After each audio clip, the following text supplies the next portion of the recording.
Rob here at etrailer.com, and today on our 2019 Chevrolet Sonic, we're going to be taking a look at the Roadmaster second vehicle kit for the InvisiBrake braking system.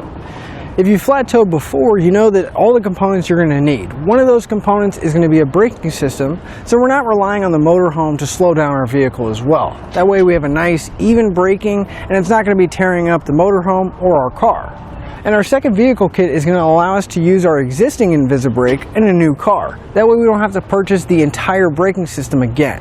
However, the second vehicle kit is going to come with most of the components, but there are a few things we need from our previous InvisiBrake. Now, one of the components that you will need from your previous InvisiBrake installation is going to be the operating unit itself. Another component we're going to need to bring from our old kit is going to be the cable and this assembly here that mounts to the bracket. The bracket and the pulley are going to come with the kit as well though. And you also need to grab the cylinder to activate the cable. And finally, the last component we're going to need from our old setup is going to be the patch cord that's going to go from the front and hook up to our motorhome for our monitor light. But our InvisiBrake is going to work exactly the same as it did in our first car. Whenever we're driving down the road and we hit the brakes, it's going to activate the actuator inside and start pulling on that brake pedal to provide us the braking action. Now keep in mind, this is only going to be one component of a complete safe flat tow setup. For a whole setup, you're going to need a base plate, a tow bar wiring, a braking system, and safety cables. And specifically for our Sonic, we're also going to need a fuse bypass, because there are several fuses that we're going to have to pull underneath the hood and inside so we can safely flat tow our Sonic. And also, finally, a stoplight switch so we can get the monitor light hooked up on our braking system. And you can find all of these components here at etrailer.com.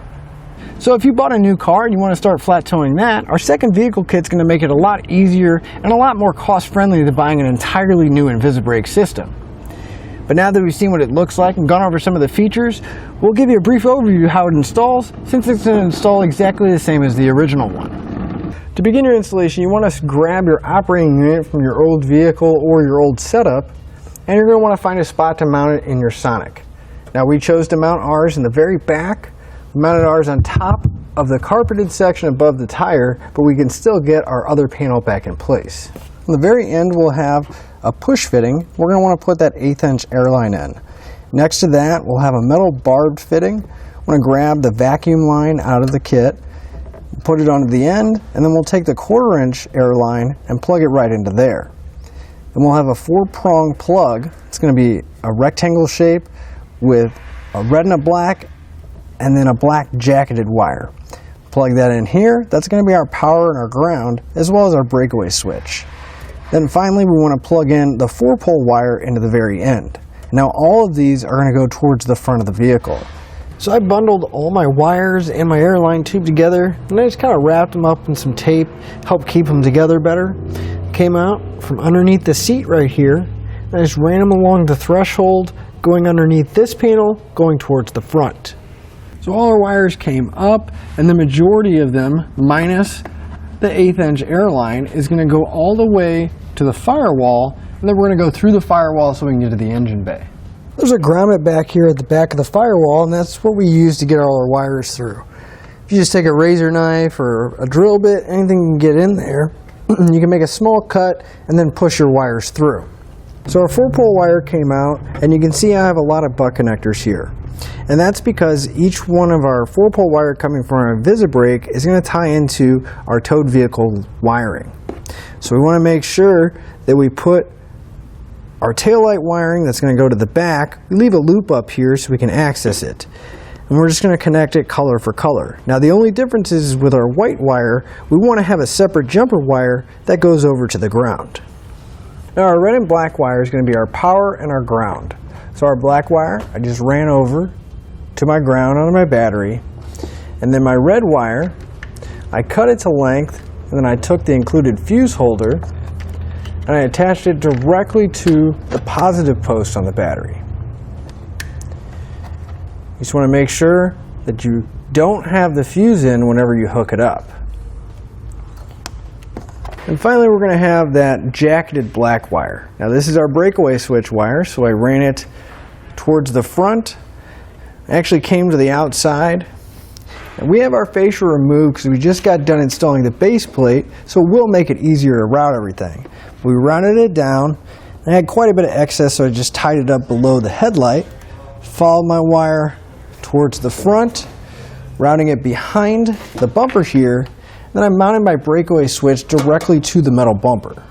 Now that was all the wires that were coming up front, but then we had this airline tube that was coming up as well. Now this is going to tap into the vacuum system on our Sonic. So if we come over, we can follow the vacuum tube. It's going to go into another one of those small rubber hoses, and that's going to fit into a T. Now the T is going to come directly off the brake booster. It'll go from the booster, go to the T, and then we're going to put a check valve in, making sure that that black section is facing towards the engine, and then it'll connect back to the vacuum line that goes directly into the engine. Now if we move back to the inside, and we pay attention to our brake pedal itself, the cable and this anchor point is actually what's going to be moving our brake pedal and applying the brakes for us. So just like on your other vehicle with the original InvisiBrake, we're going to mount that bracket onto our brake pedal itself on the arm, and the cable is going to come down and match up with a pulley. Now the one thing about our Sonic is there's very limited room down here, but we found this is the best spot to mount it. So if we just come to the outside, the left-hand side, a little bit of the brake pedal arm itself, and kind of angle our bracket so that when our cable is pulled, it pulls it nice and straight and goes right for that pulley. If we go over too far, we have the risk of this cable getting caught on our steering arm, or if we move up higher, again, it could get caught on there, causing a lot of damage and potential risk. I always suggest replacing the cable for a few different reasons. If we look at our cable here, we can actually see where it is starting to get damaged.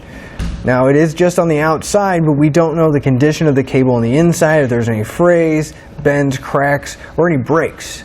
So it's a good idea to replace it. You might be wondering how to get the cable in place, because as you can see, we can't just wrap it around because then it's going to be interfering right here. So if we grab our pulley, we'll pull the cotter pins out of the side. We can let the pins drop out. And we want to take our cable, and we're going to make sure that it's wrapping around the pulley and it comes over the top. Just like that. We'll make sure the bottom is tucked away. We can take our pins, make sure the pins go all the way through. Then we can replace the cotter pins. Once you have both pins in place, our cable's ready to get installed. And once you do have your pulley mounted up, I'm going to route the cable straight down. Now I cut a chunk out of the carpet and the insulation there, so I don't have to worry about the cable rubbing, but just a small channel, and we anchored our cable directly to the floorboard here using some self-tapping screws. Now if you did choose to replace your cable, you can also replace the cylinder, and it's just going to screw into the end of the cable here. Just want to make sure it's nice and secure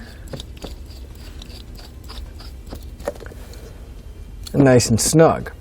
Then we just take our excess slack, and I like to hide it underneath the carpet, and you just kind of want to put a gentle S-curve. You don't want any extreme tight angles on it, just a nice slow curve taking up all that excess slack. Now on the cylinder itself, we're going to have a very small air fitting on there, and that's where that 1/8 inch airline is going to go. All we have to do is push it in. You'll feel a little bit of resistance. Then you want to push down further until it completely bottoms out. It's not a bad idea to give it a quick tug and make sure it's not going to come out of the fitting. Once that's in there, we can take our air cylinder, and for our application, I'm actually just going to tuck everything under the carpet, and it's going to be hidden right underneath the seat here. So again, just make sure we have that S-curve under the carpet.